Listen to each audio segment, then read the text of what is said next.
In the 1970s, black mothers didn't have anything, but they had everything. A spoon, a pot, and love. Even pig intestines, in the right hands, became Sunday dinner. The system tried to erase them, but the kitchen was their kingdom. Do you remember those stories? Hey there, friends. I'm Soulful Yesterdays. If you grew up in a black household in the 1970s, this video is about your mother, your sister, your grandmother. Today, we're talking about something that wasn't taught in schools. How one generation of black mothers, with the least valued ingredients, in the hardest times, turned their kitchens into sanctuaries of peace and abundance. This isn't just a story about food. This is a story about survival that lets understand what was really happening. The 1970s were incredibly tough for black families in America. There was a family, the Millers, living in Chicago. Mr. Miller worked in a factory, but in 1972, the work slowed down. Their hours got cut. That year, the unemployment rate for working-age black men was 11%. Sometimes it climbed to 15%. Mrs. Miller was doing day work, cleaning houses, laundry on weekends. All of that combined didn't add up to more than $1,500 a month. 4 kids. Rent, $400. Electricity, $60. Gas, $50. Water, $20. That left them with $9.70. Groceries, clothing, medicine. Everything came out of that $9.70. This was the mathematics of being a black family in the 1970s. Impossible math, but Mrs. Miller stepped into that kitchen every evening, and she started a miracle, creating wealth from chicken bones in the 1970s. There was a butcher shop in Brooklyn, Klein's Butcher Shop on Washington Avenue. The owner was a man named Mr. Klein. Most of his customers were white. His black customers lived on the edge of that neighborhood, so they used the back counter. Before Sunday, Klein would clean his cutting boards. Chicken bones, feet, necks. No white customer wanted those things. They were waste. Mrs. Miller used to come in, and Klein's whole face would change. Mrs. Miller, good morning. Got any chicken bones for me? How many do you need? Give me 5 pounds. And some ham hocks, if you've got them. Klein would wrap it up. 5 pounds of chicken necks and ham hocks. Price, $2. Maybe $1.50. Because Klein knew too, in someone else's hands, those bones would become something miraculous. Mrs. Miller would get home and open up her biggest pot. 2 onions, salt, black pepper. The chicken bones went into water. 6 hours on low heat. As the bones released into the water, the color changed. From clear to golden, from golden to deep brown. Meat fell off the bones. The smell filled every floor of the house. Her kids would come home from school. Mama, what are you cooking? That's our Sunday dinner, baby. Chicken broth. Tomorrow morning, I'm going to put a pound of rice in this broth. Add some tomatoes. Your brother's birthday is coming. I'm making pilaf. 1 pot of chicken broth. 8 to 10 servings of food. Cost $2. Per person, 20 cents. This is 1970s black economics. Lard, the monthly plan. Let me tell you about lard. A butcher would sell a 10-pound bucket to a family. Pure lard. White and heavy, like winter snow. Price, $3 to $4. Families bought it once a week. In Mrs. Miller's kitchen, there was a big white container, sitting on the corner of her table, slightly open, because every drop mattered. Monday morning, fried chicken. Mrs. Miller would cut up a whole chicken, rub it with salt and black pepper. She'd heat the lard in a deep skillet. The chicken hit the hot fat. It made a sound. SSSSSSS. You could hear it through the whole apartment. It turned a golden yellow color. After 15 to 20 minutes, the chicken was golden and crispy. 1 chicken made 6 to 8 servings. Salt and pepper. Lard. Done Wednesday, biscuit day. Lard mixed with flour and water. A pinch of salt. If money came in, a teaspoon of sugar. Biscuits went in the oven. Hot, fluffy, melting. For a batch of biscuits, Mrs. Miller used maybe half a cup of lard. 1 egg. 1.5 cups of flour. Again, golden and crispy biscuits. Thursday. Bean date at a pot of greens or beans. 1 tablespoon of lard. When the lard melted in the hot skillet, you could see the greens change color. Deeper, more vibrant. Salt, pepper. 45 minutes on low heat, that misses. Miller would stretch that 10-pound bucket of lard across 5 or 6 days in that same period. Not a single drop was wasted. Some days, there were crispy bits left over from the rendering. Those went to the kids as a snack, or they were sprinkled on top of beans. No ingredient left the house incomplete. Lard was that ingredient. New Year's fortune. The black-eyed pea ritual in the 1970s. Every black household knew this. Black-eyed peas on New Year's Day bring good luck. During the holiday season, from December 26th to January 1st, Kwanzaa, families would cook black-eyed peas. But on New Year's morning, this wasn't tradition. It was a requirement at Mrs. Wilson lived in New Orleans. She had 3 kids. Every December 31st evening, she'd go into that kitchen and start preparing black-eyed peas. Kids, if I don't make these peas, that year is going to be dark for us. Black-eyed peas mean luck. Here's how it was done. Midnight. 1 cup of black-eyed peas goes into cold water. They soak all night. 6 a.m. The water is drained. Fresh water is added. 2 onions, cut up. 1 tablespoon of salt. 1 piece of ham hock or a tablespoon of lard. Then 3 to 4 hours on low heat. The peas get soft. The water becomes deep and rich. 10 a.m. The peas are ready. Served hot with warm white bread and rice. Mrs. Wilson would give the first bowl to herself, then to each of her kids. Each one of you is going to have a spoonful. Let it be the first thing you taste this year. Let that luck stick to you. The peas tasted bitter, but geographically they were sweet. Sitting at home in the early morning, eating something prepared at midnight. A ritual for the year ahead. This wasn't just food. This was cultural activation. Black-eyed peas were cheap and easy to stretch at the market on Saturdays. Mrs. Davis in Chicago would buy the discounted items at the end of the day. A 1-pound bag of black-eyed peas. 20 cents, soaked overnight. New water in the morning. 2 onions, diced. Salt. A piece of ham or chicken neck. Milk. 2 hours on low heat. The peas become silky, creamy, filling. Mixed with rice. It makes a satisfying lunch that fills you up for the whole afternoon. 1 pound of peas makes 6 to 8 servings. Most black mothers made their weekly meal plan like this. Monday, chicken broth boiled. Tuesday, fried fish and cornbread. Wednesday, grits and greens. Thursday, beans, leftover. Friday, light meal, sandwiches. Saturday, soul food restaurants sometimes, if money allowed. Sunday, the big meal. Chicken, rice, greens, biscuits, dessert, government cheese. No shame, just survival. In the 1970s, there were federal food assistance programs. USDA cheese arrived monthly. Mrs. Thompson lived in New York.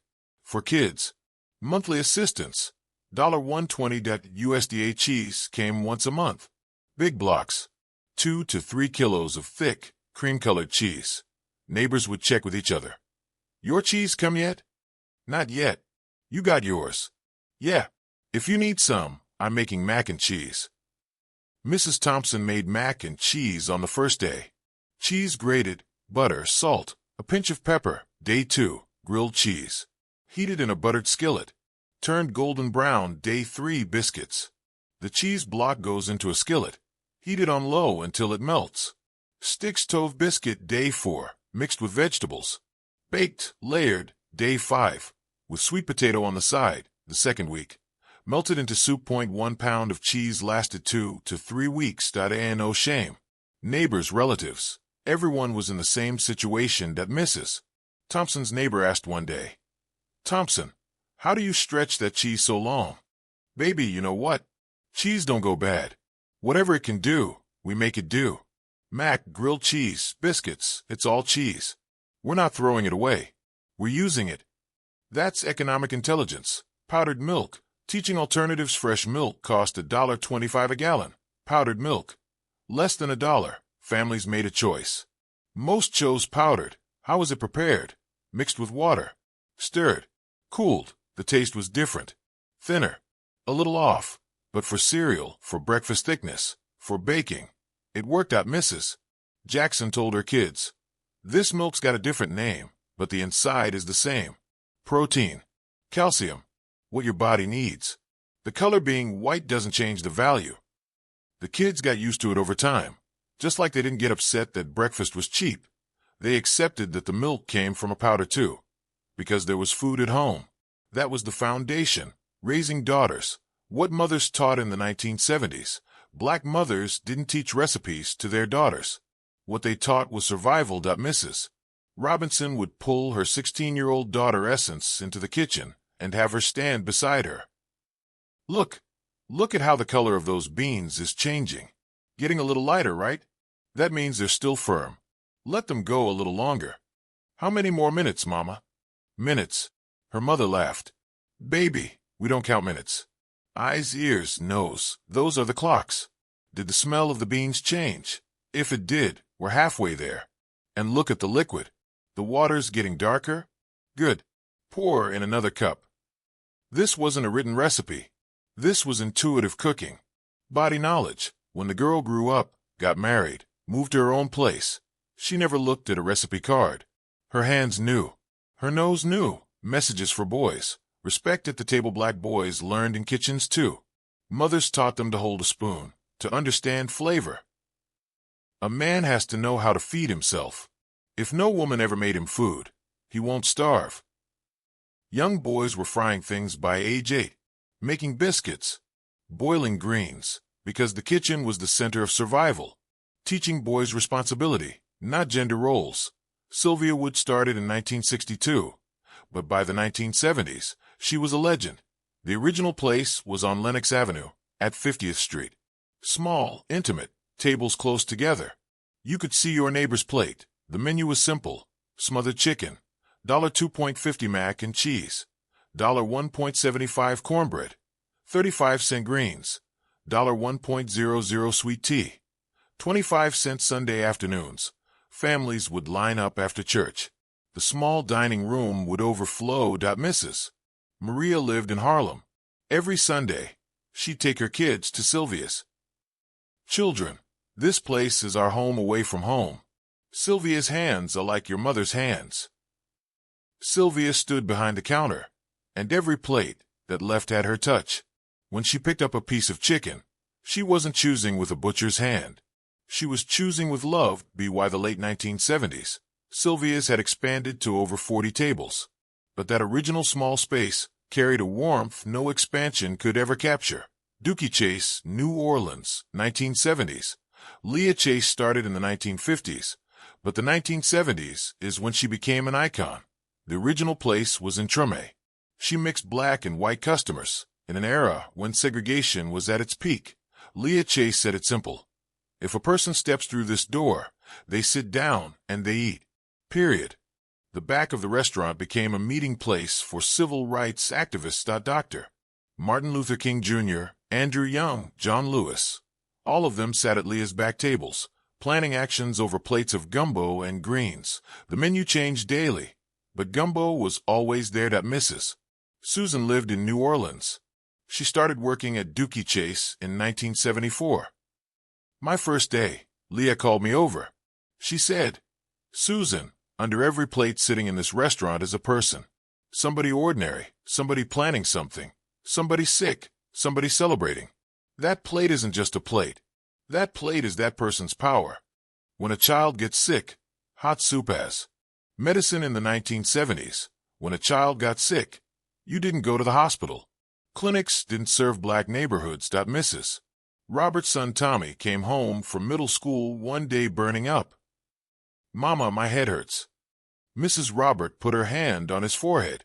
Heat, 102 degrees. What did she do? She went to the kitchen. Chicken soup. Chicken back, chicken neck, onion, salt, water. Low heat for 3 hours. When the soup was ready, it came up steaming, filling the room with its smell. Tommy sat up in bed. A spoonful of soup. Hot and soothing. Mama, what is this? That's the language of getting better, baby. When you drink that, you're going to hear me singing. As the kid drank his soup, his fever lessened. Not just medically, but psychologically.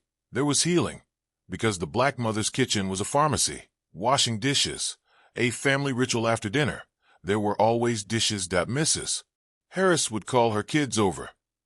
Everybody to a station. Michael, you wash. Jessica, you dry. Robert, You put away. Henry, you wipe the counter. For kids, simple tasks. But this wasn't just about cleaning, Michael. Mama, what did you do in school today? Jessica, drying and drying. Mama, I'm scared of math. The mother, working the sink, listening. How much is 5 times 6? 30. See, you already know. How many is 6? 6. So 5 of those. 30. By teaching this way.